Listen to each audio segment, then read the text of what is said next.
बांगलादेशी घुसखोर नेपाळ मार्गाने आता भारतात येत आहे आणि भारत नेपाळ सीमा जी ऑलमोस्ट खुली पडलेली आहे, तिथे आत येतात भारताच्या आत घुसखोरी करण्याकरता. हे आता जे रक्सौल नावाची जी जागा आहे उत्तर प्रदेशमध्ये, तिथे काही बांगलादेशी पकडले गेले आणि त्यामध्ये हे उघडं झालं.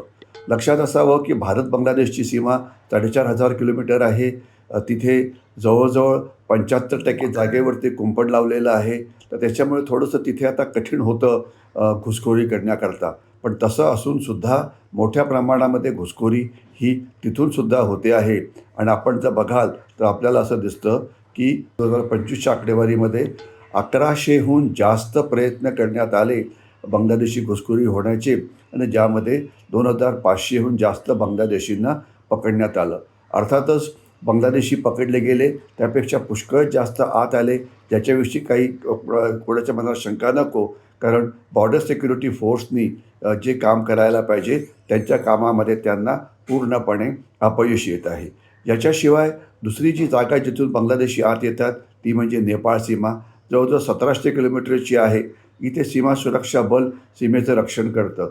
परंतु बांगलादेशी करतात काय, तर नेपाळमध्ये येतात. त्यांना टुरिस्ट व्हिजा जो आहे तो पटकन मिळतो.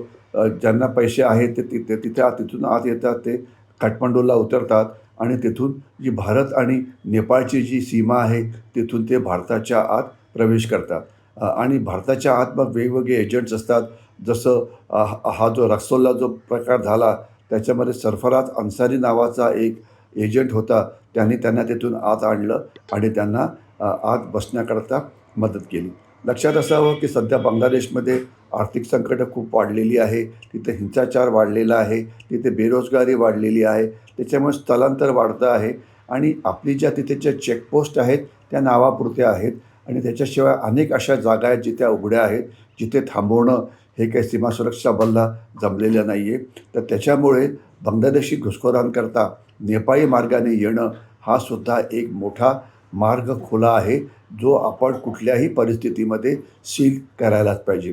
याच्याशिवाय लक्षात असावं की अनेक बांगलादेशी हे भारतामध्ये येतात समुद्राच्या बाजूनी.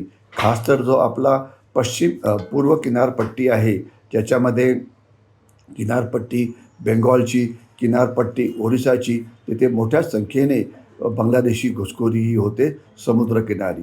एवढंच नव्हे तर अनेक बांगलादेशी हे भारतातसुद्धा मेडिकल व्हिजा करून येतात आणि त्यानंतर काही ते परत जात नाही. तर ते सुद्धा थांबायला पाहिजे, हे लक्षात असायला पाहिजे.